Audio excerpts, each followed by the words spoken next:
Om Shanti.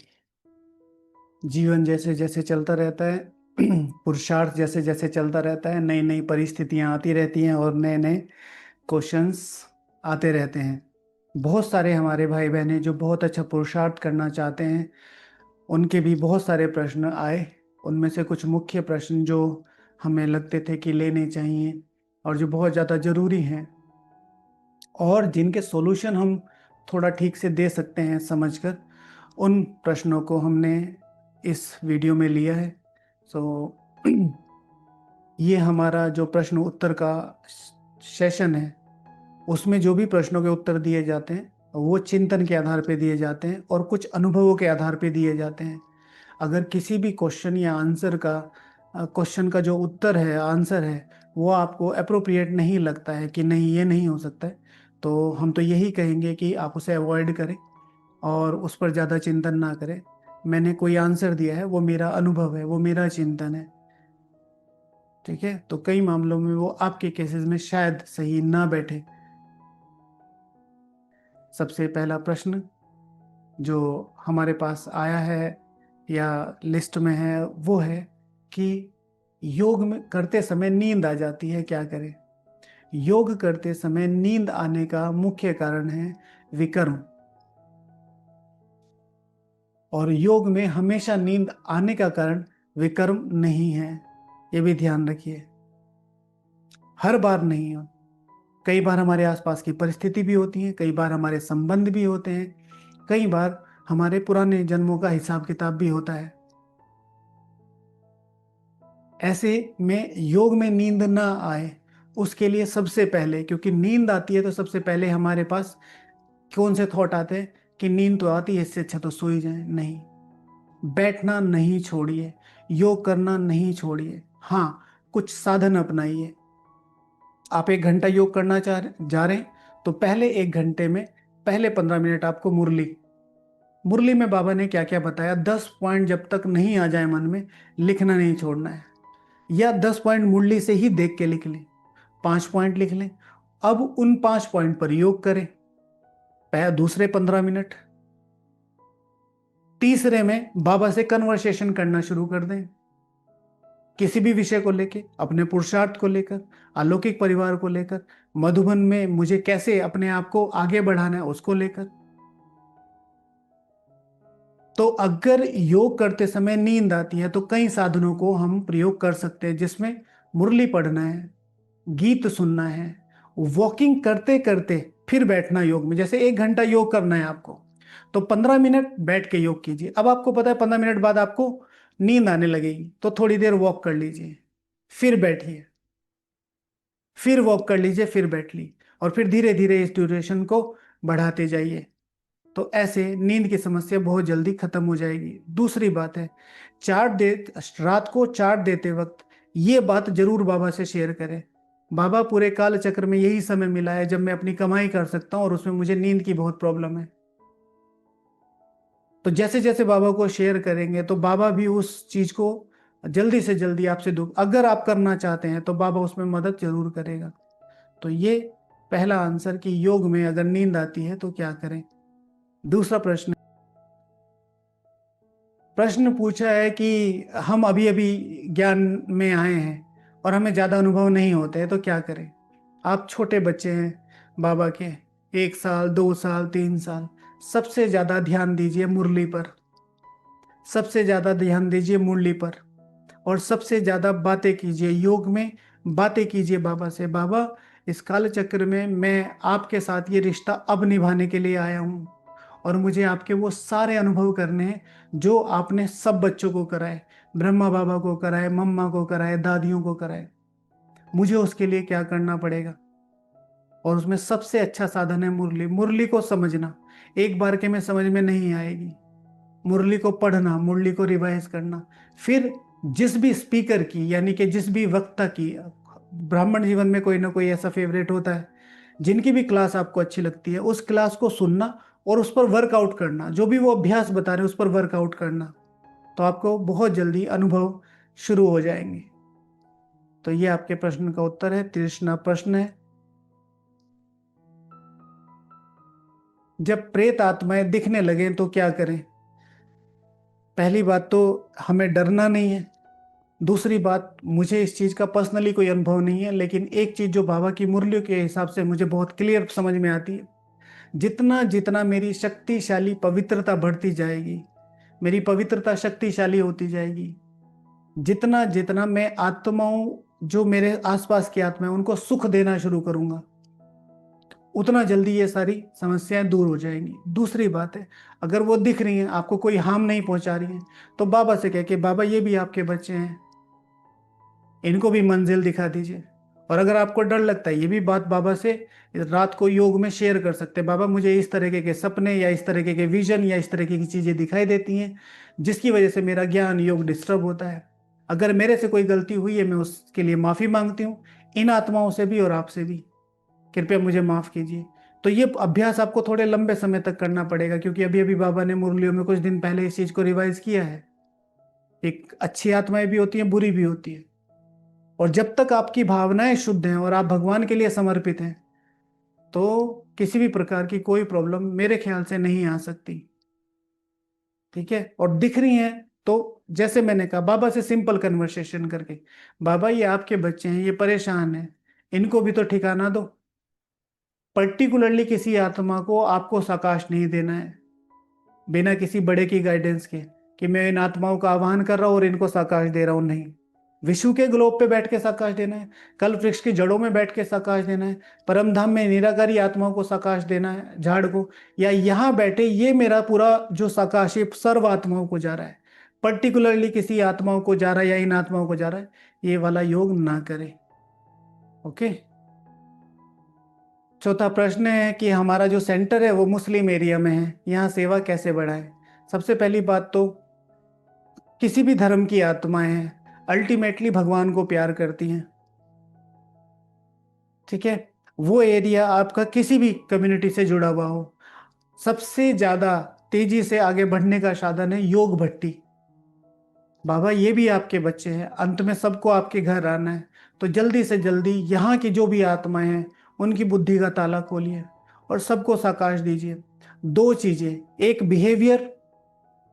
Behaviour, दूसरा योग। मेरे बिहेवियर से कभी भी ये चीजें ना लगे कि मैं इस तरफ हूं इस तरफ नहीं हूं।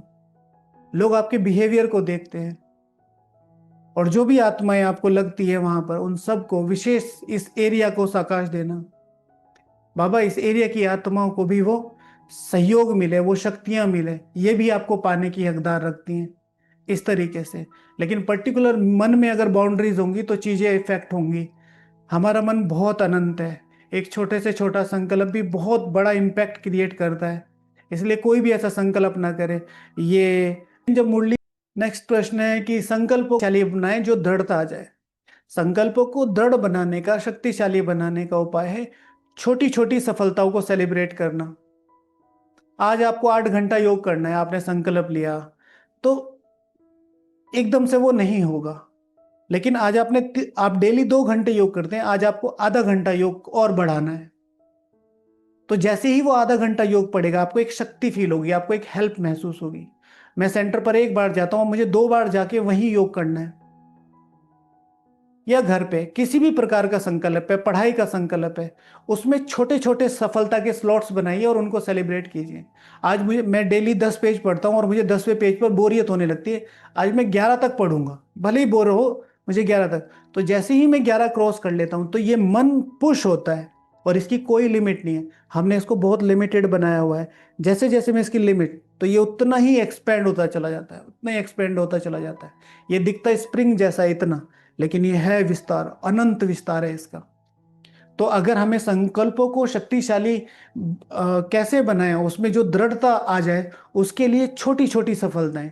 जो भी काम आप करते हैं, आप कोई जॉब करते हैं, उसमें मजा नहीं आ रहा है, लेकिन मुझे इस जॉब को बहुत अच्छा बनाना है, तो आप ऑफिस से 5 बजे निकलते हैं, 5:30 बजे तक बैठकर वहां काम कीजिए। तो वो जो आप अपने लिए समर्पण कर रहे हो, वो आपके मन को विस्तार देगा, वो आपकी शक्तियों को ये विस्तार देगा कि मैंने हाँ कुछ स्पेशल किया है, और वही आपकी लिमिट्स बढ़ाएगा। तो अगर संकल्पों को दृढ़ और शक्तिशाली बनाना है, तो छोटी छोटी सफलताओं का। दूसरा, योग बल। योग बल। शिव भगवान उवाच, किसी भी वरदान को अपने जीवन में लाना हो तो उसे बार बार रिवाइज करो। तो आपका भी कोई संकल्प है, आप उस संकल्प को अपने जीवन में लाना चाहते हो, दृढ़ता से अप्लाई करना चाहते हो, यानी कि भगवान से वो वरदान चाहिए, तो अमृत वेले के बाद उसे मैं इस पढ़ाई को अच्छी रीति पढ़कर, इस लौकिक पढ़ाई को अच्छी रीति पढ़कर भगवान का नाम रोशन करना चाहता हूँ, अपने माता पिता का नाम रोशन करना चाहता हूँ। डेली अमृत वेला के बाद रिवाइज करना। तो योग बल, पावर ऑफ रिकैपिचुलेशन, और छोटी छोटी सफलताओं को सेलिब्रेट करना। नेक्स्ट प्रश्न थोड़ा सा कॉम्प्लिकेटेड है कि मुझे 2.5 महीने से ज़्यादा होमवर्क करते हुए हो गए, रोज 6-7 घंटे का चार्ट है, लेकिन फिर भी अनुभव नहीं हो पा रहा है, क्या करें? एक ही उपाय है, करते रहिए। जिस भावना से आप कर रहे हैं, जिस दृढ़ता से आप कर रहे हैं, अनुभव होगा। कई बार कोई संस्कारों की दीवार, कोई जो को भी वो जानता है, और 100% वो अनुभव आपको होगा ही।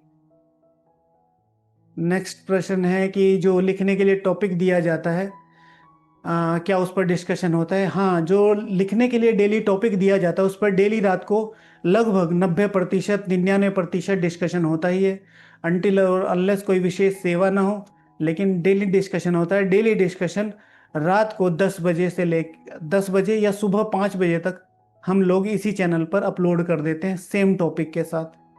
तो हाँ, डेली लिखने का टॉपिक पर डिस्कशन होता है। कि क्या मशीन मेड फूड खा सकते हैं? आप कुछ भी खा सकते हैं। अपनी धारणाओं को मजबूत बनाइए, अपनी धारणाओं को मजबूत बनाइए। लेकिन मशीन ने बनाया है वो, बहुत सारी चीजें हैं, लोगों के बहुत ज्यादा इसमें कॉन्ट्राडिक्शंस भी हैं कि भाई आप ये नहीं खाते तो ये खाओ, ये नहीं खाते तो ये खाओ। एक ही चीज ध्यान रखिए, लाचारी हालत में बाबा ने कहा है कुछ भी खा सकते हैं, लेकिन जिस चीज की जरूरत नहीं है, बस आसक्ति है, तो वो नहीं खा सकते। उसके लिए तो बाबा ने, अगर हम ब्राह्मणों का हाथ का है और हम ब्राह्मण ही बना रहे हैं, मधुवन में आप हो, लेकिन उस भोजन में आपकी आसक्ति है, तो उसमें भी खाते वक्त आपको ध्यान रखना है कि मेरी पसंदीदा फेवरेट डिश बनी है तो ज़्यादा खा लूँ, तो वो भी एक तरीके का विकारी है। और रही मशीन मेड की बात, तो जैसे बिस्किट है, ब्रेड है, नॉर्मली यज्ञ में तो इन चीज़ों की मनाही ही है, पर आपकी सिचुएशन क्या है, आप जगह किस जगह पे रहते हैं, उसके अकॉर्डिंग आप उन चीज़ों को एडजस्ट कर सकते हैं। बाकी ना ही खाएं तो बहुत अच्छा है। उसके आगे का प्रश्न है कि क्या ब्रह्मा बाबा को ग्रेट ग्रेट ग्रैंडफादर क्यों कहा जाता है? ठीक है, जो हमारे ग्रेट फादर होते हैं वो वैसे ही ग्रेट होते हैं, लेकिन ग्रेट ग्रेट ग्रैंडफादर इसलिए कहा जाता है क्योंकि पहले तो इस समय आके हमारे दादा बनते हैं, और उसके बाद जो कल्प पहले वाले हैं, ग्रेट ग्रेट इतने ऊंचे से ऊंचा ग्रैंडफादर जो हमें इतना ऊंच बना देता है। ठीक है, तो ये उनकी महिमा है, ये उनकी महिमा है। जैसे हमारे ग्रैंडफादर होते हैं तो हम उनको बोलते ही है ना, क्योंकि वो उनके हम वंशज हैं, वो हमें यहां तक, लेकिन ग्रेट ग्रेट, ठीक है ना, महान से भी महान, कि हमें इतना ऊंचा बना देते हैं, इसलिए बाबा को ग्रेट ग्रेट ग्रैंडफादर कहते हैं। नेक्स्ट प्रश्न है कि एक माता जी हैं जो पहले ज्ञान में चलती थी, और फिर किसी वजह से उनका शादी हो गई, फिर अब 14 साल बाद फिर से ज्ञान में चले हैं, लेकिन उनका योग नहीं लगता है, ना खुशी रहती है, तो उनको आगे कैसे बढ़ाएं? पहली बात तो शुभ भावना रखिए। दूसरी बात है, माता जी को आप समझा सकते हैं कि वो भी आपका पार्ट था, ये भी आपका पार्ट है, और अभी ये सारी चीजें समझते हुए अगर आपने भगवान को सच से समर्पण किया, सच्चाई के साथ समर्पण किया, तो आपको वो खुशी भी रहेगी, आप आगे भी बढ़ेंगे, और वो जो पद है आपका वो भी आपको मिलेगा। पुरानी दुनिया में जाना कोई गुनाह नहीं है, लेकिन वो मजबूरी थी उस समय, आप कुछ कर नहीं पाए, आप कोई डिसीजन, जो हो गया वो हो गया। लेकिन अब क्या कर सकते हैं, अभी भी हमारे पास समय है, तो अभी भी इसको यूटिलाइज कर सकते हैं। आप उन 14 साल को कवर कर सकते हैं, कैसे? अपने ज्ञान और योग के तपस्या के बल पर अपने आप को अच्छी तरीके से एक एक सेकंड अपने को बाबा के लिए समर्पित करके, उसके लिए आप अपना शेड्यूल बनाइए, उसके लिए आप अपनी मुरलियों का अध्ययन कीजिए, बाबा से बात कीजिए। ठीक है, और जो निमित्त आत्मा है वो जरूर उनको आगे बढ़ाए, उनकी पालना करे, और जो चीज वो उन्होंने मिस की है उसको बार बार समझाएं कि ये चीजें मिसिंग नहीं हुई, ड्रामा अनुसार जो हुआ वो बहुत अच्छा हुआ, उसकी वजह से और ही आगे बढ़ सकते हैं अभी भी। ठीक है, बाबा ने अभी 2-3 दिन पहले कहा ना, दुख है तो और ही अच्छा है, कम से कम बाबा की याद तो आती है। Okay, I think Sunday, Saturday या फ्राइडे की मुरली में था। ओके, मेरी बेटी ज्ञान में चलती थी, लेकिन अब जब से फोन दिया है तब से ना मुरली ना योग ना मधुबन भेजा, लेकिन उसके बाद भी कुछ नहीं। क्या करें, आजकल के बच्चों का बाहर का इन्फ्लुएंस बहुत ज़्यादा हो गया है। सोशल नेटवर्किंग और बाहर इतना कुछ है जो बच्चों के ही हिसाब से बनाया जाता है ताकि उनको ज़्यादा से ज़्यादा डाइवर्ट कर सके। देखिए, इसके दीदी के लिए योग कर सकते हैं, विश्व में जितनी भी ऐसी बच्चियां हैं, ठीक है, जो इस तरीके से किसी भी ब्राह्मण आत्मा के पास हैं और वो अच्छे से ज्ञान में चल सकती है, उनके अंदर ज्ञान का बीज पड़ा हुआ है, तो उन सब आत्माओं का हाथ बाबा के हाथ में देना। तो उसमें से एक बच्ची आपकी भी होगी, तो उसके लिए वो सर्वोच्च शुभ भावना है।